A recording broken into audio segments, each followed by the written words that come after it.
से नहीं हूँ, एजुकेशन के फील्ड से नहीं हूँ। मैं एक कलाकार हूँ, एक आर्टिस्ट हूँ, एक क्रिएटिव इंसान हूँ। और आप लोग बेहतर जानते हैं एजुकेशन के बारे में। इतने साल से आप एजुकेशन चला रहे हैं। पिछले कुछ साल से मेरा अनुभव हुआ है, चूंकि मैंने कुछ फिल्में की हैं। एक फिल्म थी तारे ज़मीं पर, और अभी हाल ही में मेरी जो फिल्म आई है 3 इडियट्स, ये दोनों फिल्में एजुकेशन के टॉपिक पर हैं। तो लिहाजा मैं इस वजह से मैंने काफ़ी रिसर्च की एजुकेशन के ऊपर, और कुछ चीज़ें मेरे सामने आई हैं और वो चीज़ें मैं आपके सामने रखना चाह रहा हूँ। आज यहाँ पेरेंट्स हैं, एजुकेटर्स हैं, टीचर्स हैं, बच्चे भी हैं। हो सकता है पता नहीं मैं कितना सही बोल रहा हूँ, गलत बोल रहा हूँ, लेकिन मेरे कुछ विचार हैं जो मैं आपके सामने रखना चाहूँगा एजुकेशन से जो जिनका संबंध है। और वो ये कि सबसे पहले तो हर बच्चा खास होता है। ये मैंने डिस्कवर किया अपने रिसर्च में। हर बच्चा खास होता है। हर बच्चे में, हमारी तरह, आपकी तरह और हमारी तरह, हर बच्चे में कुछ ना कुछ काबिलियत होती है, कुछ ना कुछ कमजोरी होती है। मुझ में भी कमजोरी है, काबिलियत है।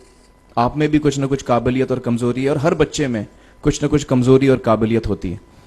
और हमें as parents, as elders, as education system, हमें हर बच्चे की खासियत को पहचानना है, उसे मदद करनी है। उसकी क्या खासियत है, उसका क्या दिल चाहता है, उसे किस चीज में खुशी मिलती है, वो हमें उसको हेल्प करना है कि हम उसको वो ढूंढ सके, और उसमें हमें सपोर्ट करना है। और जो उसकी कमजोरी है उसमें हमें उसको सपोर्ट करना है। मुझे अक्सर एजुकेशन इंस्टीट्यूट्स मुझे बोलते हैं कि हम हमारे स्कूल में सारे बच्चे पास होते हैं, हमारे स्कूल में सारे बच्चे फर्स्ट आते हैं, या हम जो बोर्ड एग्जाम है उसमें हमारे सारे बच्चे पास होते हैं। मुझे एक सवाल पूछना है कि हमारे कितने बच्चे खुश हैं? सबसे बड़ा सवाल मेरा ये है, how many of our children are happy? और वो जो हैप्पीनेस क्वोशेंट है ना, वो मेरे लिए सबसे अहम है। क्योंकि देखिए, पढ़ाई लिखाई तो हम सीख ही लेते हैं। जब मुझे कोई चीज सीखनी होती है तो मैं कुछ ना कुछ करके सीख ही लेता हूं। हमारी फिल्म 3 इडियट्स जब रिलीज होने वाली थी, रिलीज से पहले हमने कई स्क्रीनिंग्स रखे थे, टेस्ट स्क्रीनिंग जिसको हम कहते हैं, जिसमें कि हम ऑडियंस, जैसे आप लोग हैं, उनको बुलाते हैं, फिल्म दिखाते हैं, उनसे पूछते हैं कि फिल्म कैसी लगी। ऐसे एक टेस्ट स्क्रीनिंग हमने किया था। बंबई में एक फैक्ट्री में कारीगर लोग काम करते हैं, तो करीब 25-30 कारीगर आए थे उस स्क्रीनिंग में। स्क्रीनिंग के बाद उनका एक कारीगर था, उसने मुझसे एक सवाल पूछा। उसने मुझसे ये पूछा, आप लोगों ने फिल्म देखी है 3 इडियट्स? उसमें उसने मुझे एक सवाल पूछा जो बहुत कमाल का सवाल था। उसने मुझे ये सवाल पूछा कि सर, पिक्चर के अंत में हमें पता लगता है कि आप तो रणछोड़ दास थे ही नहीं, रैंचो तो थे ही नहीं आप, तो सर्टिफिकेट तो आपको मिला नहीं, वो तो जावेद जाफरी को मिल गया। तो आप इतने बड़े साइंटिस्ट कैसे बन गए?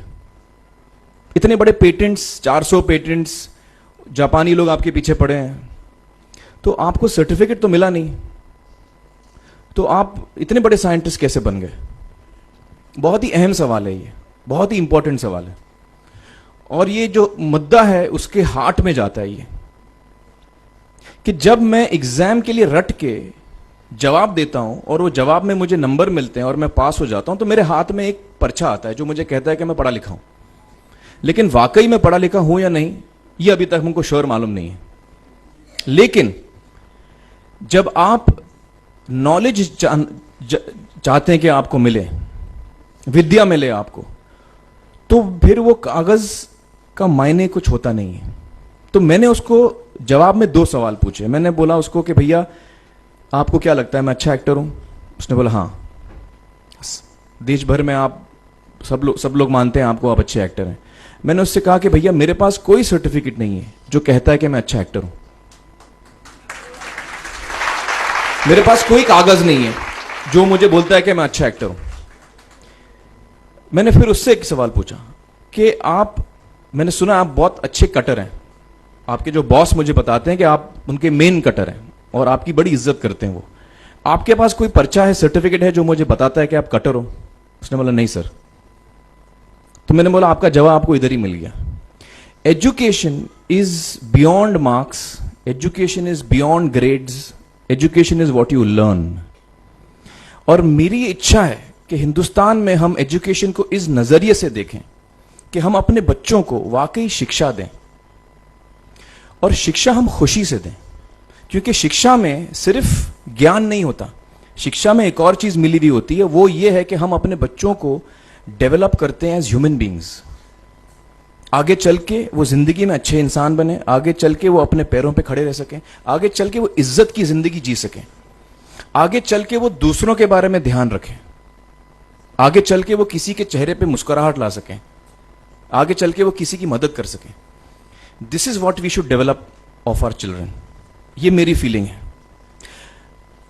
मैं जहां भी देखता हूं, ये मेरे साथ भी हुआ है जब मैं छोटा था।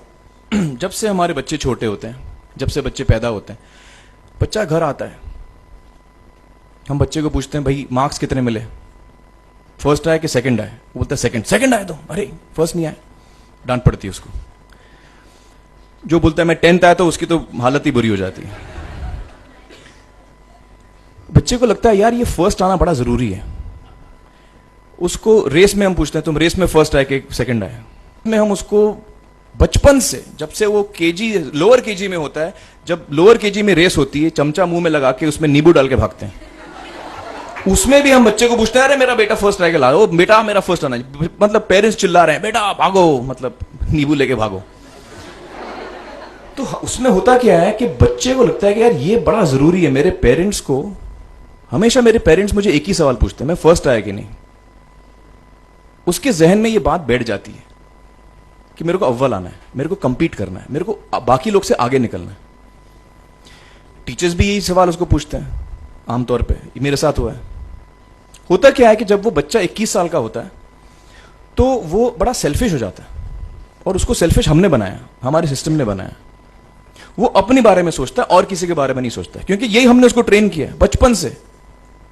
बचपन से हमने उसको यही ट्रेन किया कि बेटा तुम पहले आना, बाकी सब लोग को भूल जाओ। तो जब वो नौजवान बनता है तो उसका नजरिया सोसाइटी की तरफ यही हो जाता है कि भैया मुझे आगे बढ़ना है, बाकी सब बाय हुक और by crook I must succeed, I don't care about anybody else. मेरा ये दिल कहता है, मेरा ये दिल चाहता है कि अगर हम जितने यहां पेरेंट्स हैं, एडल्ट्स हैं, यंगस्टर्स हैं जो कल जाके पेरेंट्स बनेंगे, अगर हम अपने बच्चों को ये सीख दें जब वो छोटे हैं, जब वो घर आए हम उसको ये सवाल पूछें, ये नहीं पूछें कि मार्क्स कितने मिले, उसको ये पूछें कि बेटा आज तुमने किसकी मदद की, आज तुमने किसके चेहरे पे मुस्कुराहट लाई। अगर हम उसको ये पूछें तो उसको ये लगेगा कि यार जरूरी ये है, मेरे पेरेंट्स मुझे हमेशा ये पूछते हैं, मार्क्स का तो कभी पूछते नहीं, वो मुझसे ये पूछते हैं कि भैया तुमने किसको हेल्प किया आज। तो हेल्प करना लोगों को, लोगों के बारे में सोचना, लोगों के चेहरे पे मुस्कुराहट लाना, ये मेरे पेरेंट्स के लिए बड़ा इंपॉर्टेंट है। साइकोलॉजिकली वो इस चीज के साथ बड़ा होगा, स्कूल वही जाएगा, पढ़ाई लिखाई वही करेगा, वो उसका नजरिया थोड़ा बदल जाएगा। जब वो बच्चा नौजवान बनेगा, 21 साल का होगा, और सारे बच्चे उस उम्र के जब 21 साल के होंगे, हमारी सोसाइटी चेंज हो जाएगी।